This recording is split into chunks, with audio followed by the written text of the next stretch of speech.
박정 예백대장입니다. 토론 및 발제 잘 들었습니다.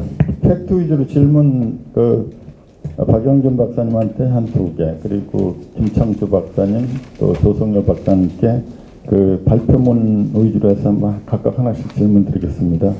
14쪽에 보시면은 박영준 박사님께서 위에 발표하신 거 보면은 대부분의 판결문에 대해서 국제법의 동향을 따르고 있고, 또 전시하에 행해진 인도주의 관련 범죄에 대해서는 시효가 없다는 경향을 보이고 있고, 또 대부분 판결은 이 국제법을 위반했다고 보는 일본 아베 정부의 논리는 정확한 것이 아니다, 이렇게 말씀하셨는데, 사실은 이 부분이 굉장히 논란이 될 수 있는 부분이고, 사실은 우리 이번에 대부분 판결 내린 것도 1951년도 샌프란시스코 강화조약과 연결된 상황에서 이런 것을 우리가 봐야 되는데, 이런 판례가 미국에도 똑같이 있다는 것을 제가 어디서 이렇게 봤습니다.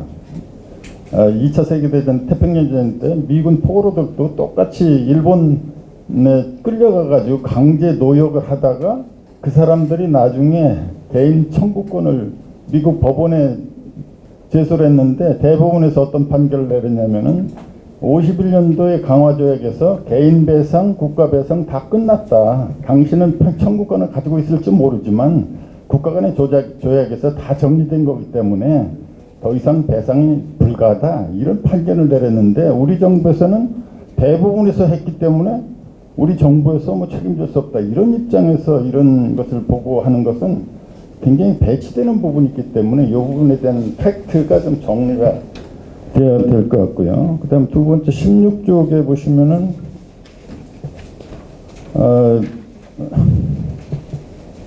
사실 인도 태평양 전략에 대해서 우리 정부는 어떤 입장도 정확히 내놓지 않고 유보적인 입장인데, 중간에 랜드 슈라이버 차관보가 얘기한 것을 쭉 말하면서 인도태평양 차관보는 9월 9일 개최된 미국 CSIS 세미나를 통해 한국은 미국의 인도태평양 지역에서의 린치핀, 이 용어는 제가 보기엔 정확하지 않은 것 같거든요.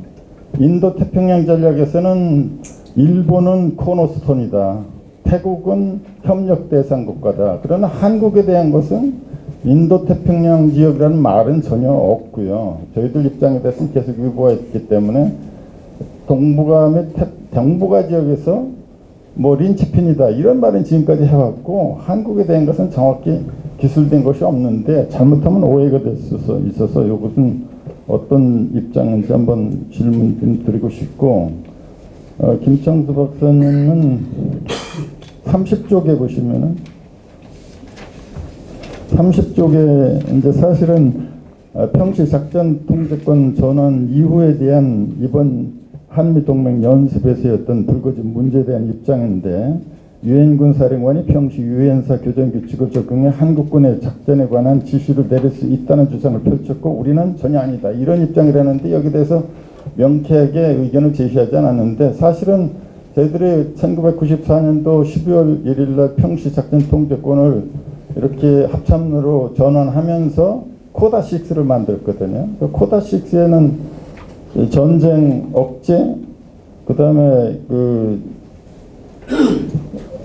연합의기도 할 수 있도록 지금 돼 있거든요, 평시에도. 그리고 연합 정보관리, 훈련 작게 만들고 이런 것은 다 치더라고. 우리가 유념할 것은 연합 정보관리. 그렇기 때문에 평시에도 지금 현재 한미 연합군 정보 자산들을 다 지금 현재 미군들이 운영하는 거거든요. 그리고 이 위기 관리도 정전 시에도 위기 관리 할 수 있도록 지금 현재 코다6 들어있기 때문에 우리 한국군에서 제시한 것들이 이것이 적절한 건지, 이것도 제가 보기에는 좀 따져보고 이 부분에 대해서도 정확히 정리할 필요가 있다, 이런 생각이 들고, 39쪽에 우리 조성열 박사님께서 말씀하신 유엔사 위상 문제에 대한 건데, 금년도 4월 달인가요? 4월 달에 유엔사 부사령관인 지난번 캐나다 중장이 외인 A연가 뭐 중장이 주관해가지고 우리 언론들을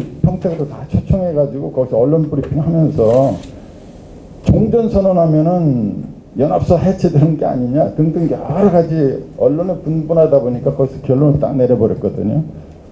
이 한미연합군 사령부는 사실 1950년 7월 7일 날 유엔 뭐 결의 84호에서 설립된 거 아닙니까? 그렇기 때문에 유엔에서 재결을 하든지 아니면 미국에서 정책적인 결단을 내리든지 이 두 가지 외에는 해체될 수 없다. 이렇게 딱 못을 박아버렸습니다. 그렇기 때문에 여기서 이 뭐 종전선언 한다든지 이런 건 전혀 뭐 남북 간에 합의한다든지 종전선언 이런 건 전혀 해체에 영향 줄 수가 없고 미국 그러니까 유엔의 어떤 결의가 있든지 유엔에서 결의하면서 모든 권한을 미 합중국 정부에 줘버리지 않습니까? 미 합참에서 다 통제하는 거고 그래서 만약에 평화협정이 체결된다면은 해체 뭐 결의 가능성이 높지 않겠는가 이런 생각을 하면서 또 굳이 또 일본으로 갈 필요가 있을까 이런 의견에 대한 것도 또 이게 오해가 될 수 있을 것 같아가지고 질문을 드립니다. 예, 감사합니다. 일단 마이크를 좀 옮기시고 박정희 대장께서 이미 배경과 모든 유문점 다 설명이 다 됐습니다. 답변하실 때 예스냐 노냐 아니면 뭐 간단하게 좀 대답해 주겠습니다. 이미 다 배경 다 있고 양용무 장관입니다.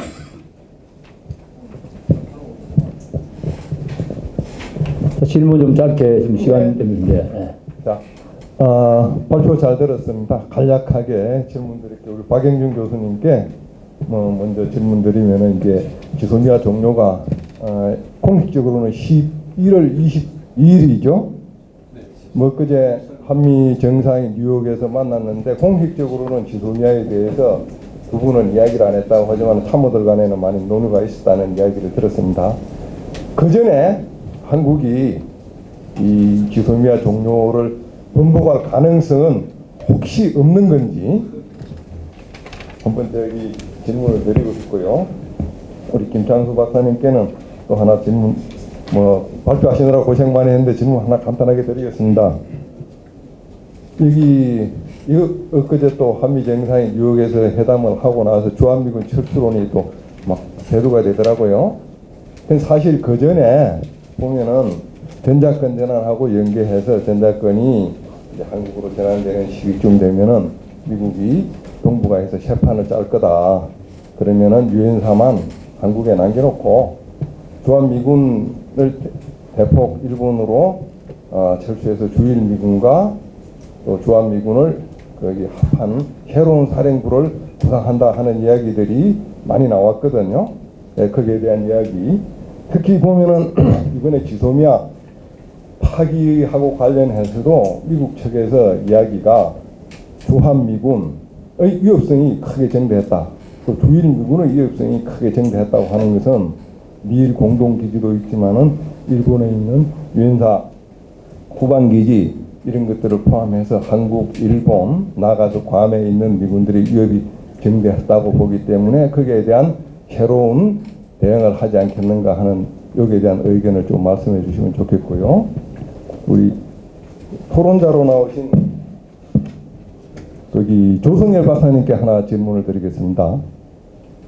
발표 내용에 보면은 제일 첫 번째 문항이 이렇게 되어 있어요. 북한의 잔존하는 위협과 주변국 잠재 위협의 정대 이렇게 되어 있어요. 지금까지 우리가 보면은 북한의 잔존하는 위협이라는 것은 제가 들어보지도 못했고 아주 생소한 표현 같습니다. 지금 북한에 보면은 재래식 위협이라든지 하나도 이런 것들이 변하지 않고 핵무기라든지 이런 것은 상당히 현실화되고 고도화되었다고 이렇게 판단하는 것이 일반적인데 우리 조 박사님은 어떤 것을 근거로 하셔가지고 이렇게 북한을 이렇게 잔존하는 위협으로 표현하셨는지에 대한 견해를 제가 묻고 싶습니다. 이상입니다. 양 장관님 너무 세게 질문하면 다음에 이게 안 오십니다. 너무 좀 적당히 하셔야지. 예, 좋습니다. 시간을 보고 다시 한번 마지막 질문하려고 하는데 우리 소희님, 소희님 한번 간단히 질문. 네, 22사단에서 공보자원 장교인 이제 공미석소입니다. 지소미아 관련돼서 이제 갈등 경위에 대해서 이제 막 뭐 역사적인 문제 그리고 이제 그리고 또 이제 화이트리스트 배제 이런 것들이 이제 있다고 하셨는데 거기에서 좀 더 근본적으로는 대한민국과 일본 간의 이제 그 위협 인식의 공유, 이익의 공유지대가 약화된 게 아닌가. 왜냐면은 대북한 지소미아 자체가 북한에 대한 이제 핵 미사일이나 혹은 그런 군사적 위협을 이제 대한 군사 정보를 이제 공유하고 그래서 보호하는 협정인 거라는데 그런 부분이 이제 18년도 판문점 선언에 그런 이제 그 전략적인 인식 변화 이런 부분에 의해서 이루어진 것이 아닌가 싶어가지고 이 부분에서 언급이 없어서 이에 대한 이제 제가 좀 얘기 듣고 싶고 또 하나가 이제 한미 동맹과 이제 한일 관계가 또 이제 미일 동맹이 앞으로 어떻게 이제 이런 이제 답보된 상황을 어떻게 더 발전시켜야 되는가 뭐 북한과의 그러니까 전면제 이외의 상황에선 연합선을 어떻게 활동해야 되고 또 미일 동맹과 한미 동맹 어떻게 상호 운영해야 되는가 이래에 대해서 좀 교수님들의 생각을 좀 듣고 싶습니다. 이상입니다. 방금 질문한 장교는 쏘입니다.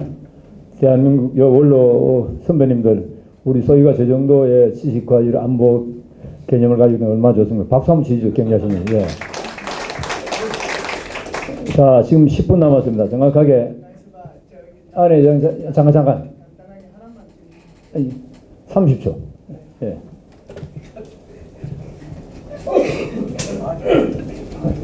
조성렬 박사님, 우리 뭐 같은 업종에 있는데 제가 질문해서 죄송합니다. 그 force provider 그거하고 유엔사의 재활성화하고 관계되는 건데 사실상 지금까지는 뭐 유엔 사령관하고 주한미군 사령관 또는 뭐 연합사령관이 같은 미군이었잖아요. 그래서 RSOI에 RSOI가 다 그냥 진행이 되는데 아무 문제가 없었는데 사실상 재활성화 프로그램을 통해서 RSO까지 이건 이제 하고 넘겨줘야 되는데 아예 넘겨줄 때 그전에는 이제 미군 사성 장군이 했으니까 아무 문제가 없는데 이게 이제 한국군 사성 장군으로 넘어오니까 여기 지금 문제를 제기하는 거고 여기에 이제 유엔사라고 하는 것이 18개 국가로 구성되는 거잖아요. 그래서 이 문제 때문에 지금 좀 주저하는 모습들이 많이 있는데 이게 미래 모습이 어떻게 될지 한번 얘기를 좀 해주시는데 미래 모습, 네네, 미래 모습. 그래서 이제 핵심은 제가 뭐 말씀드리고 싶은 것이 신연합사가 만들어질 거냐, 만들어지더라도 곧 해체의 길을 갈 수밖에 없을 거냐, 이것이 이제 미국의 인도태평양 전략의 하나의 하위 수단으로서 소위 말해서 동북아판 나토에 그거 가지고 있는 것만으로도 중국 견제가 될 수 있는데 요거하고 같이 연결해서 한번 말씀해 주시면 좋겠습니다. 뭐 김창수 박사님도 눈이 저하고 마주쳤는데 뭐 얘기 같이 해주시면 좋겠고요. 예, 딱 10분 남았습니다. 토의 발표 실문 긴장된 시간인데 좌우측 우측을 한번 보세요. 좌측을 한번 보세요. 전부 다 얼마나 시원하게 좋습니까? 긴장을 잘 푸시고 지금부터 저 10분 남은 기간 동안에 간단하게 답변을 해주시고 의견을 발표하시기 바랍니다. 우리 예. 네, 여러 질문들에 감사드리고요. 먼저 22세단에서 오신 소희님 질문에 대해서 답변드리면 지소미아를 우리가 종료 결정하게 된 것에는 말씀하신 것처럼 2018년 뭐 2차례 이상의 남북 정상회담 이후에 한국이 가진 북한에 대한 위협의식, 또 일본이 가진 북한에 대한 위협의식의 차이가 실제로 생긴 것도 굉장히 중요한 배경의 하나라고 생각합니다. 우리 정부는 우리 사회는 안 그랬지 모르겠지만은 우리 정부는 이제 북한 뭐 표면적으로 나타난 거 봤을 때는 그 남북한 간의 어떤 상당히 뭐 평화 체제 구축했던 가능성이 높아졌다라고 봐서 북한 위협을 상당히 좀 낮게 보는 경향이 생겨났던 것 같고요. 일본은 여전히 장인도 말의 방역이랄까 이런 데서 보면 계속해서 그 중국과 더불어서 북한 위협이 강하게 가장 강한 걸로 이렇게 판단하고 있습니다. 뭐 그런 것들이 상당히 중요한 배경이 있어서 우리 측에서 어떻게 보면 종료를 일본 통보를 한 걸로 보여집니다. 중요한 지적이시고요. 양해모 장군님 말씀하신 지소미아 결정에 대해서 우리 정부가 다시 한번 번복할 가능성은 저는 낮다고 봅니다. 왜냐하면은 이게 우리 어쨌든 제가 볼 때는 그 정부 이 결정 자체가 안보적인 측면에서 합리적인 결정 안 했다고 생각됩니다만 이번 정부 결정을 내렸기 때문에 그 번복하기 위해서는 이제 상응한 어떤 뭐 조치가 일본 측에서 나와야 될 텐데 아까 말씀드린 것처럼 일본에서 화이트리스트에서 한국을 다시 뭐 포함시킨다 할지 그런 결정을 할 가능성도 앞으로 별로 없다고 보여지기 때문에 앞으로 이 12월까지 번복될 가능성은 상당히 낮다고 보여집니다. 당분간 한일 간에는 계속 그 안보 협력의 부재가 이어질 거로 보입니다. 박정희 회장이 말씀하신 첫 번째 대법원 판결이 다른 나라에는 뭐 그런 판결도 있지 않느냐 말씀하셨는데 그 사실 뭐 독일 그 미국 대법원 판결은 제가 잘 몰랐습니다만은 뭐 독일과 이태리 사이에서도 뭐 전시야 뭐 노동자들에 대한 판결도 있었다고 알고 있고요. 그 밖에 여러 가지 사례도 있는데 각 국가마다 그 이제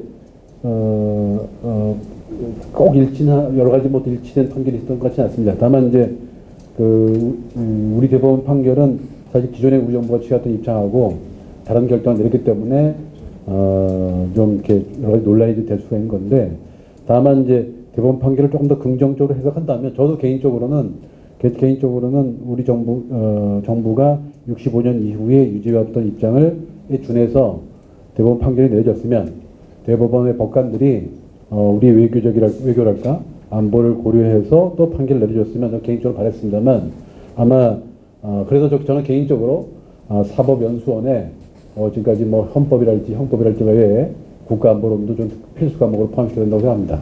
근데 어쨌든 대법원에서 그런 판결을 내렸는데 그 판결을 저같이 국제안보랄까 국제정치가 아니라 국제법 하는 사람 입장에서 보게 되면 국제인도법이 그런 경향을 보여주고 있기 때문에 그런 경향을 반영한 것이다. 그런 해석이 있을 수 있는 거고요. 제가 소개드린 그 해석은 사실은 우리 국제법 학자들은 별로 얘기를 안 하는 것 같은데 일본 국제법 학자들이 그런 얘기를 해요. 그래서 일본 국제법 학자들 사이에서는 오히려 우리 대법원 판결이 상당히 저양적이니까 일본 정부가 그걸 따라야 된다는 얘기를 하는 사람도 있기 때문에 저도 그 점에 대해서는 좀 동의를 해서 소개를 해드린 겁니다. 인도태평양 지역에서의 한국의 어떤 전략적 위치를 린치핀으로 본 랜더 슈라이버 차관보 이야기는 제가 원문을 다 확인했습니다만은 사실 한국을 린치핀으로 보고 뭐 일본을 코너선으로 본 것은 일본 내에서도 논란이 있어서 뭐가 더 중요하냐 논란이 쭉 있었고요.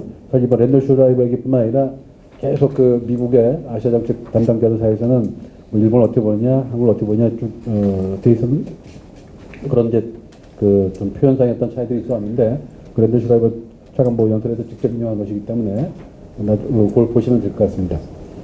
그리고 진창수 박사님께서 되게 중요한 말씀들을 몇 가지 해주셨는데 가령 지소미아는 종료가 됐지만 티사 가지고서 2014년도 체결된 티사 가지고서 한미일 간의 정보 공유였던 문제가 없겠는가 하는 건데 이거는 제가 직접 국방부 담당자들한테 들어본 이야기에 의하면 미국을 경유해서 일본 정보를 받게 되면 뭔가 그 정보 유통이 좀 원활하지 않았다 그런 얘기가 있는 것 같고 또 물론 한미동맹 차원에서도 저희가 정보를 받고 있기 때문에 한미동맹을 통해서 미국으로부터 받은 정보하고 또 일본으로부터 받은 정보를 보게 되면 일본으로부터 받은 정보가 상당히 미국에서 받은 정보를 보완할 수 있는 굉장히 그 유효한 기능이 있다는 얘기를 제가 직접 국방부 담당자한테 들었기 때문에 뭐 제가 직접 정보를 볼 수 있는 건 아닙니다만은 아무래도 한미 미국을 경유해서 받는 것에 비해서는 좀 유용성이 좀 떨어지지 않겠는가 그런 생각을 합니다. 그 다음에 이제 그 한일 간의 역사나 경제에 이어서 안보 문제까지 갈등이 확대가 되고 있기 때문에 이것이 우리 대북 정책에 어떤 영향이 없겠는가 하는 건데 저는 영향이 있을 거라고 봅니다. 왜냐하면은 문재인 정부가 물론 이제 북한하고 대화랄까 교류를 통해서 한반도 평화 체제를 구축하자고 한 것은 저는 뭐 정책 방향으로 나쁜 방향은 아니라고 생각하는데 다만 이제 한반도 평화 체제가 과연 남북 관계만 좋아서 되는 건가? 그건 아닌 것 같고 사실 북한을 정상적인 그 국가로 돌리기 위해서는 물론 이제 비핵화랄까 그런 것들도 필요하지만은 뭐 북미 관계 정상화 또 북일 관계 정상화가 다 어떻게 보면 복합적으로 되면서 이제 한반도 평화 체제가 되는 것이고 그를 둘러싼 동북아 지역의 어떤 안전보장의 장치가 만들어져야 이 한반도 평화 체제가 되는 건데 한일 관계가 이렇게 악화된 상태에서는 그것 자체가 좀 충실하게 진전이 되지 못할 가능성이 있다고 생각됩니다. 또 북한의 정상 국가를 위해서 이제 나중에 뭐 미국이랄까 일본과 국가 정상을 한 다음에 그 경제 개혁 개방을 위한 어떤 정책들이 다시 또 진전돼야 되는데 돈 될 나라는 사실 일본밖에 없거든요. 그래서 그런 문제가 있다고 생각되고요. 포스트 아베 이후에 한일 관계 출구 전략이 뭔가 하는 건데 저는 그렇게 생각합니다. 아베가 원래부터 반환적이고 한국에 대해서 나쁜 사람이었는가 저는 그렇지 않다고 생각하거든요. 2005년도, 2006년도에 아베가 관방장관 보호할 때 한국에서 직접 만난 적도 있었습니다만은 그때도 그렇고 2007년도도 그렇고 상당히 어떻게 보면 일본 정치가로서는 이례적으로 한국에 대해서 관심이 많았습니다. 제가 직접 아베한테 들은 얘기로서는 자기보다 부인이 더 한국에 대해서 관심이 많고 친한적이다.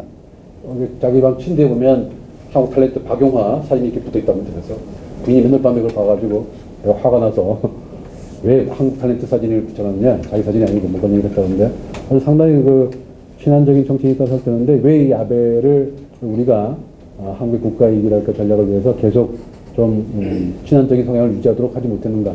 저는 우리 대외 정책의 어떤 일관성 부재랄까 뭐 그런 것들이 상당히 어떻게 보면 아베를 좀 잘못 관리한 그런 측면이 있지 않는가 보고요.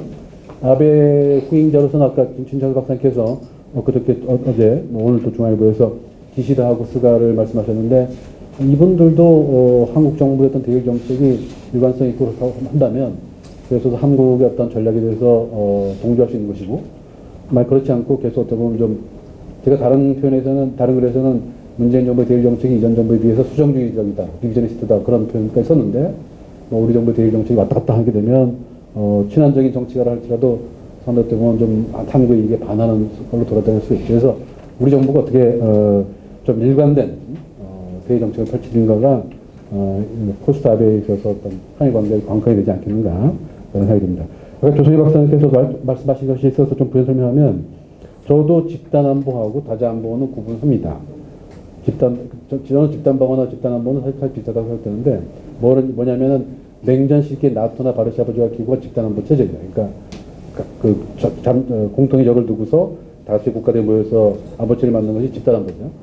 그런데 이제 박정희 정부 때 얘기했던 이승만 정부 때 얘기했던 태평양 동맹 같은 것들은 집단 안보 체제인데 제가 말씀드린 것은 그건 아니고 다자 안보 협력, 다시 말해서 잠재적인 적들도 포함시켜서 거기서 어떤 협력을 하면서 안보 위협성을 줄이는 건데 사실은 노태우 정부 이래 우리가 추진해왔던 동북아 지역에서 다자 안보 협력은 뭐 그런 거라고 생각되고요.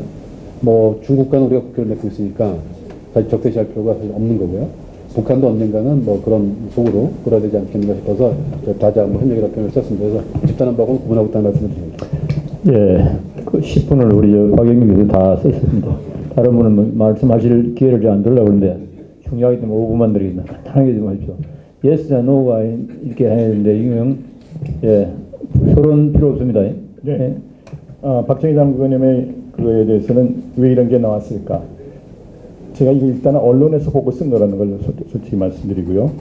아마 미국 측에서도 이런 상황이 지금 우리가 생각했던 연합사, 유엔군 사령군, 주한미군 사령관이라는 기존의 그런 개념 전혀 다른 개념이기 때문에 어떻게 될 것인가에 대해서 고민하고 있다고 봅니다. 그 캐나다 웨이네어 장군이 유비등 어느 정도 지식이 있는 건지도 모르겠고요. 또한 아까 말한 그 유엔 안보리 84호, 82, 나오는 것들도 그동안 논쟁이 많이 있었는데 이런 것들을 전반적으로 봐야 되지 않겠는가. 그리고 지금 아시다시피 평자권을 우리가 갖고 있고요. 아시다시피 그 다음에 우리 코다6라든가 이런 게 다 있기 때문에 저는 큰 문제 되지 않고요. 아까 말씀드린 것처럼 전자권이라는 건 벌써 우리 억제가 실패하고 전쟁을 말하기 때문에 그런 가정상인데 이런 것이 어떻게 보면 실제적인 논쟁이고요. 우리가 이게 사실 게임할 때 뭐 이런 것들이 많이 나오는데 분명히 미국도 이런 입장이 정립되지 않았다고 보고요. 양 장군님 말씀하신 것처럼 아까 이제 만약에 주한미군 철수 감군 얘기가 나올 텐데 저는 올해 28,500에서 25,000인가요? 지난번에 미국에서 결정한 것도 있었고 국방수권법에도 나와 있지 않습니까? 어느 이상 내려갔을 때는 그런 것들이 바로 지난 평택기지라든가 캠프리즈 한 이유가 뭡니까? 100년 가겠다는 것이고 엄청난 투자를 해냈는데 그리고 우리나라가 오히려 더 앞으로 중국이라든가 북한, 러시아까지 좋은 기지인데 여기서 주한미군 나간다는 것은 전 트럼프가 약간 일종의 너무 군사적인 지식이 있는 것이 아니고요. 우리 딜을 위한 것이고 또 북한의 그것과 필요해가지고 제가 정상회담을 하려는 차원이지 정말 군사적으로 국방 차원의 전문가들이 또 관리들이 이런 생각을 할까는 정말 의심합니다. 그만큼 주한미군 옛날처럼 강군 논의가 있겠지만 저는 실현될 가능성이 많다고 생각하지 않고요. 그 다음에 두 분 하셨고, 저 궁소인가요? 궁인가요? 궁가요? 제가 국소이. 국도 있고 궁도 있더라고요. 심지어. 그래가지고, 질문에 대해서는 그 위협인식 공유라든가요 이런 것들은 저는 연합사 상호 운영성 얘기했던가요? 그러셨죠? 지금 이 기존에 알던 것을 다 깨는 전혀 생각하지 못한 쪽으로 나가고 있는데 옛날에 보시면 연합사 사령관은 우리가 뭐 2년마다 교체하는 것도 여러 가지 이유가 다 나왔어요. 그 핵심은 어쨌든 간에 전작권이 오고 갔지만 연합사는 유지되는 그런 기인이 있었는데 지금 전작권을 이렇게 되면 연합사가 자연히 없어질 수밖에 없고 미래 사령부 지금 명칭도 확실하지 않지 않습니까? 그리고 미국이 어떠한 앞으로 진행가 갈지도 몰라요. 아무것도 모르는 초유의 사태이기 때문에 지금 우리가 단정하기는 어렵고 전혀 예상하지 못한 사회. 전작권 하나로 끝나는 것이 아니고 그거로 인한 파장 효과가 엄청나게 많다는 것밖에 저는 지금 말씀드릴 수밖에 없습니다. 분명히 인터오퍼러빌리티에 뜨는 문제가 있을 것이고 있겠지만 제가 자신 있게 답변을 못하겠습니다. 조박은. 예, 우선 아까 박 장관님 얘기하신 거는 제가 이미 썼는데 그대로 썼습니다. 아까 여기도 보면 유엔 안보리 해체결의나 유엔 스스로 해산 외에는 없다라고 하는 건 이미 얘기 드렸고요.